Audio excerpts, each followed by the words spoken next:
there happens to be a switch there. That's a specific switch where Zapnu went to the bottom side, and they were trying to catch Zapnu, and Zapnu survived. And with that, they killed Tamos, and team Execration dominated the top side. And the play style of ULVL is what we call working mode play style. I don't know. Because Escanor is the hardest working man. You split up the map, you push. Oh, teamwork, work. Yes, teamwork, work.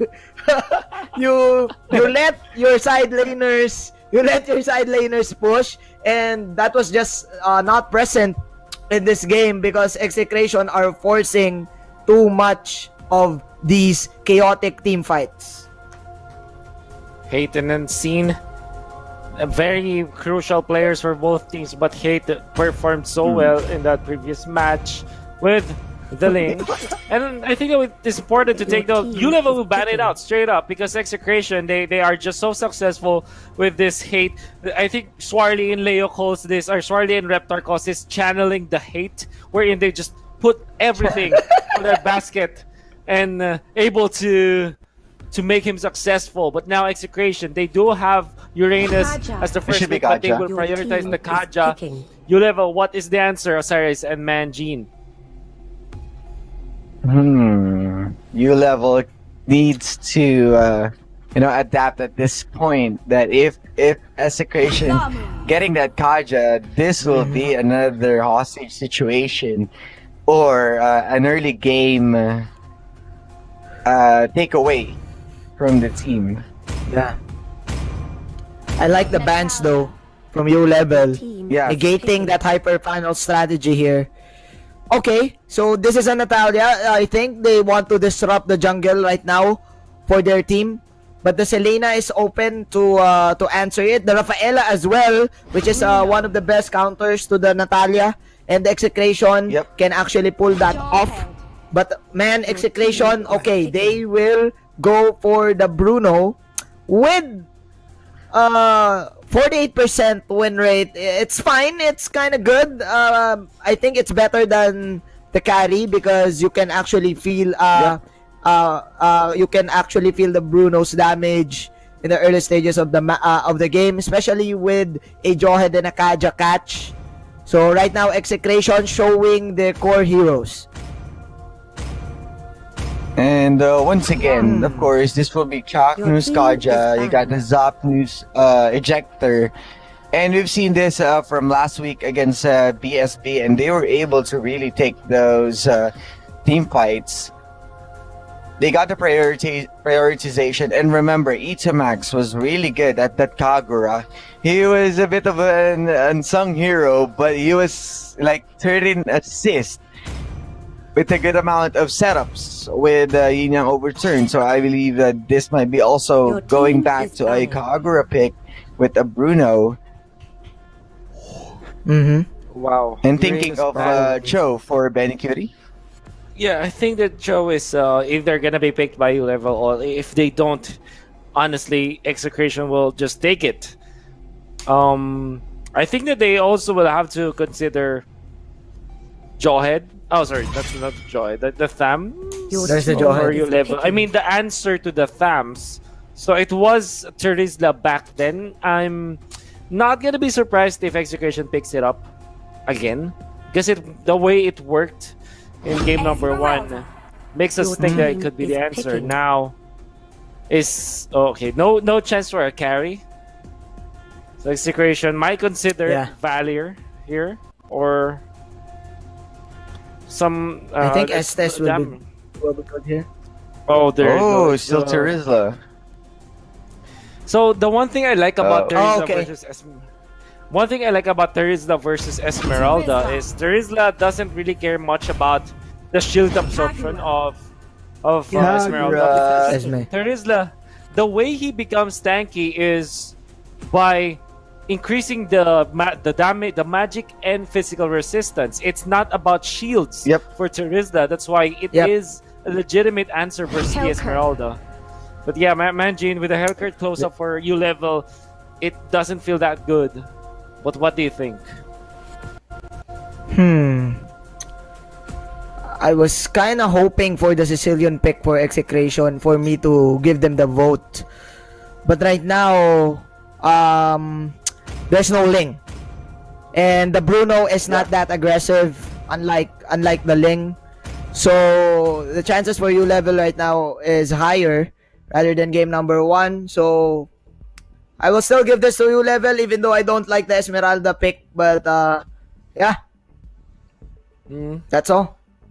Okay. Okay, yeah, so Cyrus, for what about you? me, I'll go with Execration. I mean, I love how well they got the Kaja once again. The control is really looking solid. You got Zapnu as well on the jawhead. Bruno is well protected. You got the Terizla as well. And then the Yin Yang overturn from Itomax again and again. We're seeing that he was really efficient on that one. So, yeah, I'll go for Execration.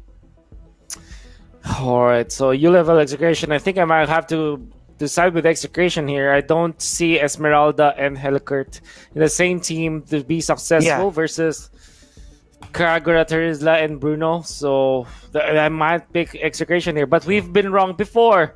Let's see what the casters think as we pass it now to Rockhart and Seiya.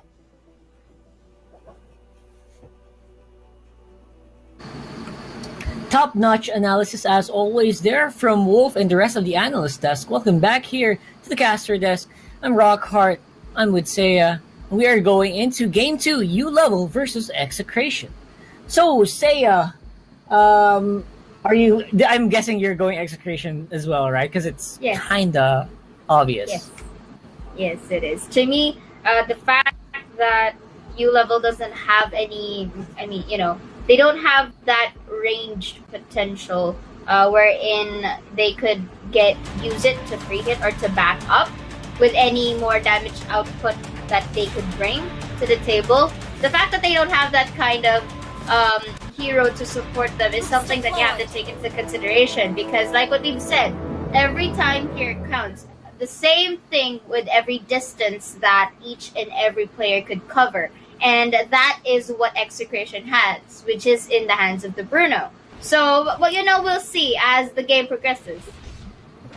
I think the mindset that ULVL has here is we can complement that with Helkert. We can do that. We can hunt down the Bruno with Natalia. But my problem with that is how do you get near hate with the amount of massive crowd control they already possess on the side of Execration? This Natalia from Unseen, I don't see it succeeding that much. And that's going to be basically a 4v5 in my eyes, ULVL versus Execration right now. I agree with you because I also don't agree with the Esmeralda Helkert mix, especially with the fact that the Terizla is there to counter out the Esmeralda shields. And going back right here, looks like Escanor is going to be in pinch with 3 members of Execration with the First Blood with the hands of the Bruno. And you could really get the logic behind as to why they would really give that pick off to the Bruno. But going back here onto the top side, this time looks like 3 members will be used. Rawhead will be having pick off on his own. Execration with enough health to survive and go for a tower hug. But onto the bottom side, everything is happening simultaneously, Rockhart. Yeah, and everything that's going wrong on the side of ULVL. But this time around, with the help of Basic, apparently on the top side, they could pick up a kill.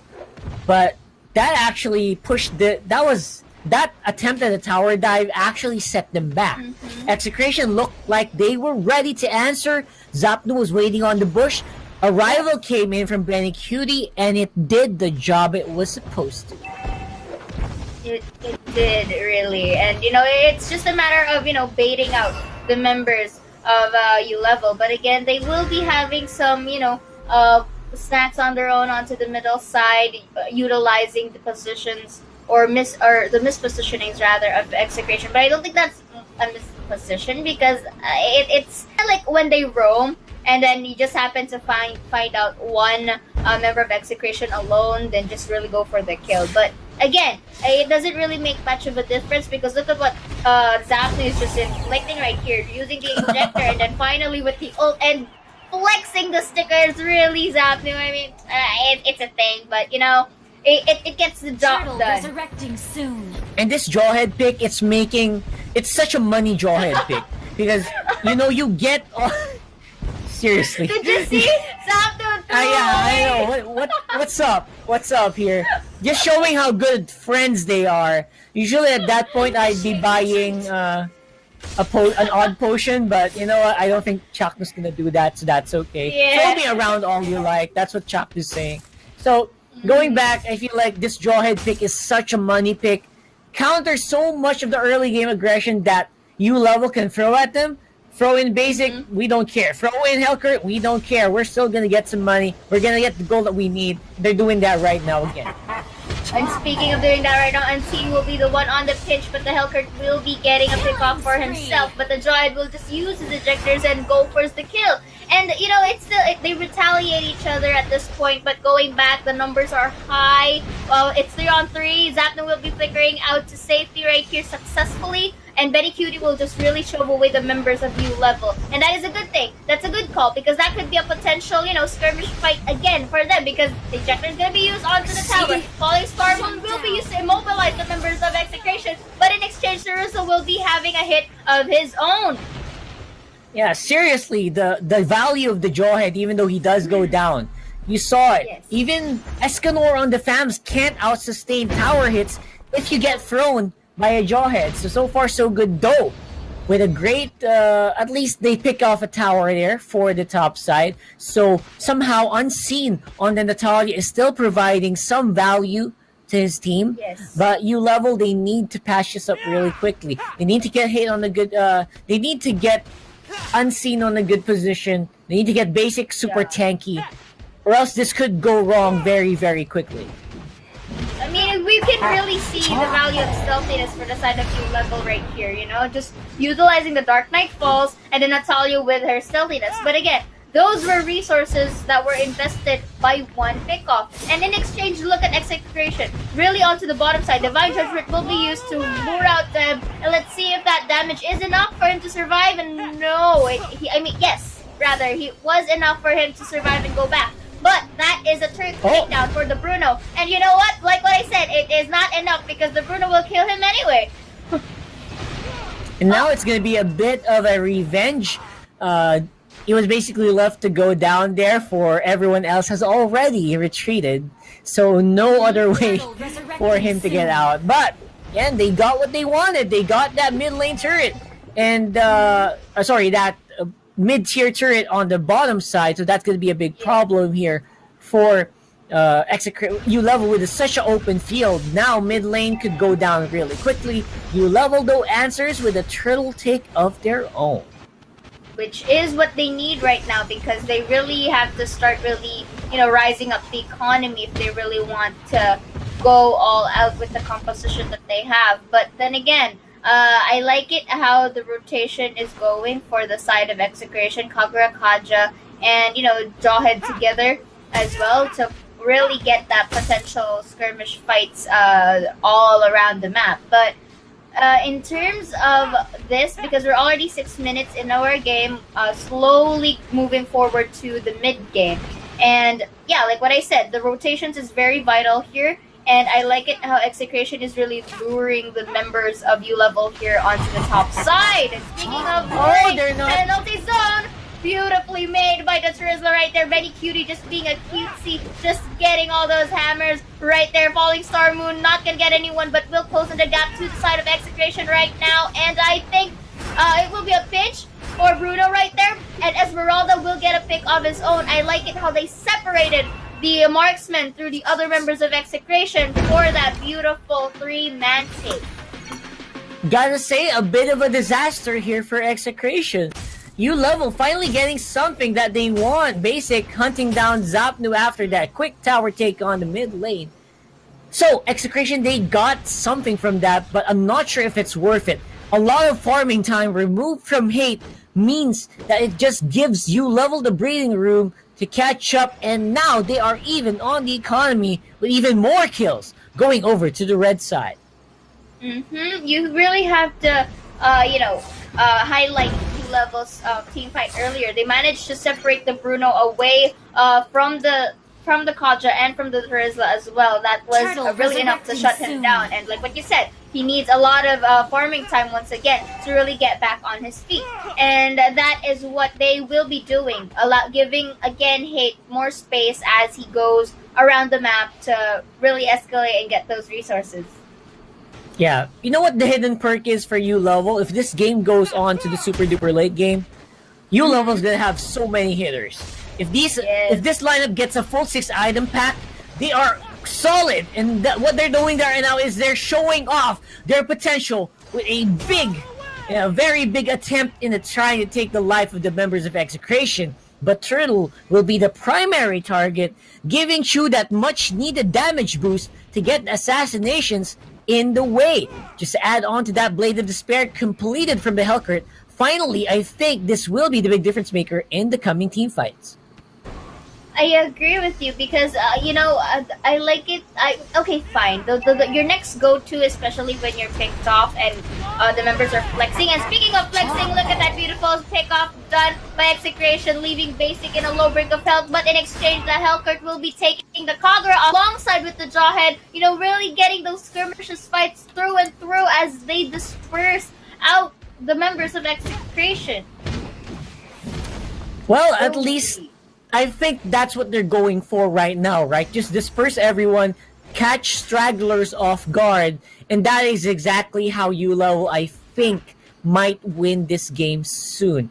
Because they're having big problems. They're giving the Natalia a lot of free reign on this map. They're not hunting him down, which is a big problem. And if you don't have a Rafaela, I know it's difficult. I think Ring of Order from the Kaja is the next best thing you can do to hunt down an invisible Natalia. And they're not doing it. They're focusing on different heroes, which is what U level wants them to do. Yeah, and I think that's what Execration needs to do. They have to really shift their priorities in terms of the targets.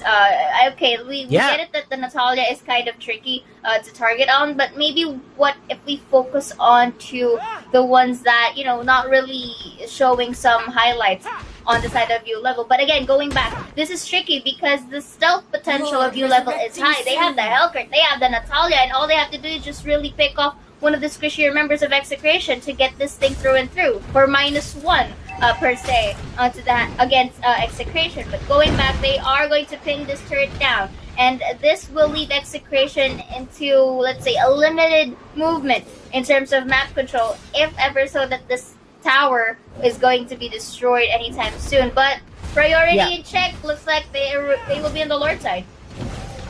Going for the Lord. Basic's HP is going through the roof here. Isolating Benny Cutie, uses the penalty zone to jump over a wall.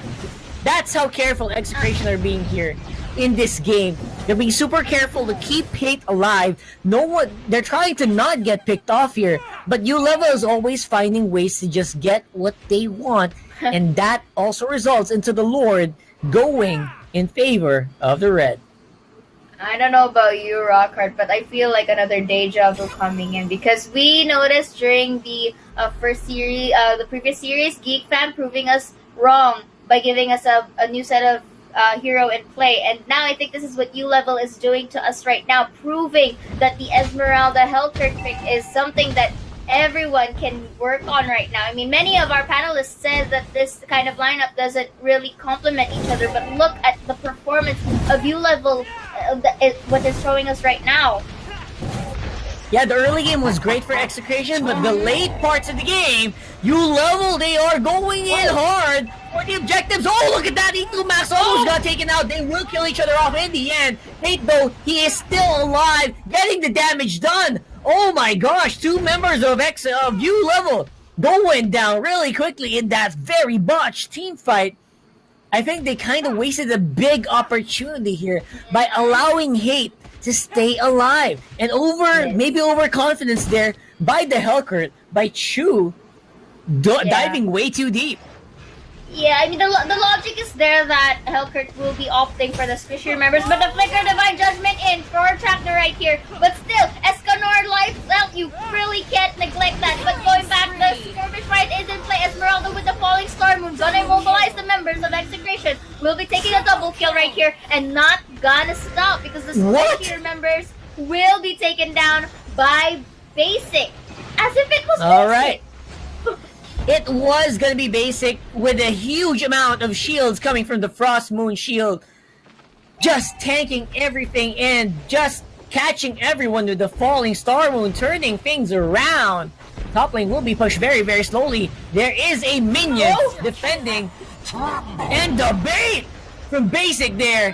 Basically deading a tower and a kill. A rival will go down, but it will be stopped. Oh my god, Execration losing game 2. ULVL, congratulations. They tie up the series.